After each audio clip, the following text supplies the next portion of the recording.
Last time on Shadow Piece, the second battle of the Winter Solstice Festival tournament ended.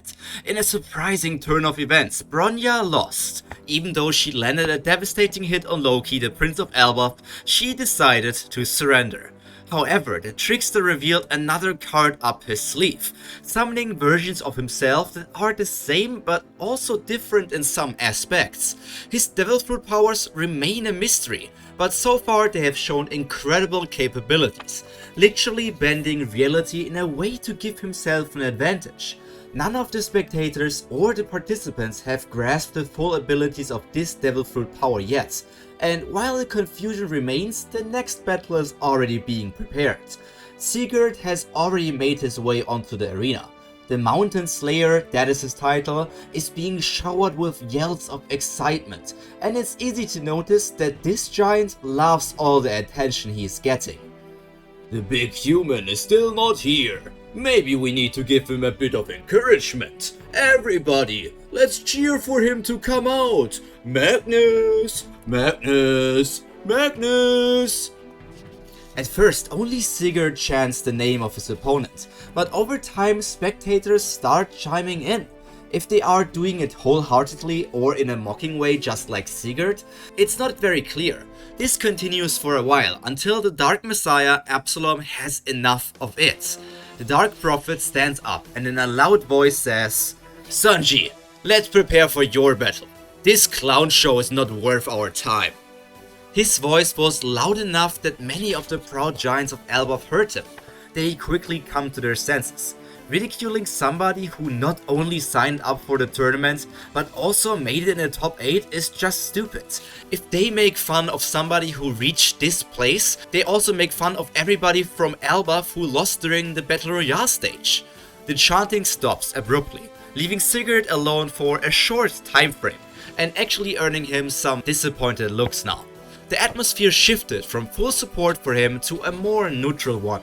He may be called Mountain Slayer, and some people also say that he's the hope of the next generation, but his personality still needs a lot of work. In the past, somebody like the previous God of War Tyr would have knocked cocky warriors like him down a few times until they learned their lesson.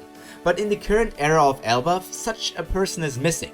The two blonde outsiders continue to walk away, but after seeing Sigurd act like an arrogant child, Absalom couldn't care less about him. It doesn't matter that the winner of this battle will be Sanji's opponent in round 2. They will remain away from this hot mess of a combat session and prepare for Sanji's battle against Eric. While getting information, they learned that Eric is actually a member of the Strawhat Pirates. He may not travel with the crew, but the fact alone that he is part of the main crew and not just of the fleet says a lot. Especially as we all know that most of the Emperor Red Hair Shank's fleet is rather weak, and the strongest are the main crew that protect everybody else.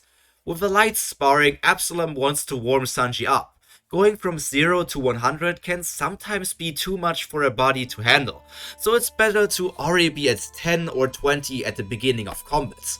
The Charlotte husband is surprisingly calm. All the training with his thriller bark mentor did a lot for his mental health.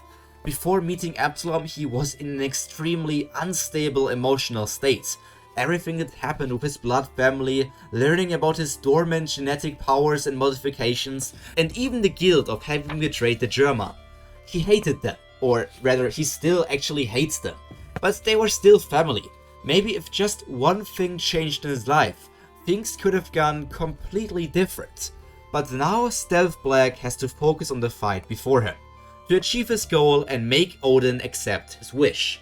Absalom has full confidence in his student. He hasn't taught anyone before, so this also helped him just as much as Sanji. Seeing things from a new perspective is sure to be beneficial in his own future growth. While Maria is still leagues above the quasi-captain of the Thriller Bark Pirates, Absalom is turning out to be a big menace in his own right as well. As a coach, all he can do at this stage of the preparation is only encourage Sanji with some words. Boy, I believe I have done everything I can. From here on out, it's up to you. But don't be nervous. Not only are you strong, but you are also smart. I believe in you. The two of them have a relationship of a teacher and a student, but somehow it also appears like a father and a son duo. Sanji really has a talent of finding dads. Accepting Absalom's single human hand on his shoulder, Sanji is more than ready. This Eric better be prepared, or it will all be over quicker than one can prepare a fast food meal. However, before we can get to the fight of the representative of the humans, we first have to take a look at what is currently going on in the tournament. After Sigurd's little mocking session and Absalom and Sanji leaving this arena, the whole place got, relatively speaking, quiet. Fighters have a grace period of 10 minutes before they get disqualified from the tournament for not showing up. And so the minutes went by and nothing happened. Is Magnus really not even going to show up? That is what's going on in the minds of the spectators. Magnus is only 1/4 giant, but he should still have some of the race's pride, right? Being 34 years old makes him one of the youngest fighters in the tournament. With unclear origins, nobody knew what to expect of him if he came. Well, they did see him in the Battle Royale stage, but there were so many fighters that it was hard to focus on everybody. And just as Odin was about to stand up to declare Sigurd the winner, the challenger arrived in a spectacular manner. Before he himself enters the ring, from a distance he throws a gigantic grizzly bear onto the platform. Just like every other animal in Elbaf, it looks pretty much the same as its normal counterpart, only that it is much bigger in size. This is the first time Moria, Perona and Brook get to see the other foreigner on the island at this moment. Being only 1/4 giant, he is smaller than the Elbaf natives, but he still grew up to be around 10 meters tall. His body is chiseled, showing his hard work ever since he was a child, and his long dark hair is bundled together into a ponytail. The grizzly bear was only a greeting. The path Magnus walks on is getting crushed by the weight of the fighter. On his back is a great axe of massive size, for a normal human especially, but for the man it is just right. With a single jump he makes it up to the arena, breaking the part where he lands on. Obviously this surprises the crowd. Some giants can weigh more than 1 ton, so the arena is built to withstand a multitude of this mass, and yet Magnus casually landing on it was enough to shatter the floor? There seems to be more to this warrior than just his connections to the outside world. Not only does he have an aura of confidence surrounding him, but also a battle-hardened look on his face. The first person to react upon Magnus' entrance is his opponent, Sigurd. "So you decided to show up? And what was that entrance? Who are you trying to fool, huh, human?" He doesn't even have to feign ignorance, as the things he hears from his opponent just doesn't make any sense to him. So all Magnus does is let out a quiet, "Huh?" Confused as he is, the tournament proceeds with its normal procedures. Now that both participants are present, only a few things are left before it can start. The Mountain Slayer is shooting stares at the foreign giant, while Magnus just stands there. He was never the most perceptive person, so picking up small details like Sigurd's hostility is not really possible for him. Sometimes his foolishness would go so far that he doesn't even notice people standing right in front of him. It's quite funny for his friends and other people close to him. However, once he enters combat, he doesn't miss anything his opponent does. Probably the observation haki kicking in. Like for the battles before, the two fighters are being searched thoroughly. Nothing dirty is allowed. When the control giants were about to leave, Sigurd had to give one last condescending remark. "You better check his weapon more closely. These outsiders always have some dark secrets hidden somewhere, I am sure of that. But even if you would cheat, it wouldn't matter against me, right? We all know that." It is not that the young Elbaf warrior is scared, he just likes putting other people down. But what happened next surprised everybody. When the control giant asked Magnus to further check the Great Axe, he hesitates at first, giving Sigurd more confidence in his statement, but then he complies. "Just be careful, I got this weapon as a present from my father after he approved of me going on this journey." With the axe handed over, the giant instantly collapses under the heaviness of the weapon, but he still finishes the search, confirming that this weapon is indeed fair play. Using one hand, Magnus picks up the present from his parent and freeing the giant lying under it.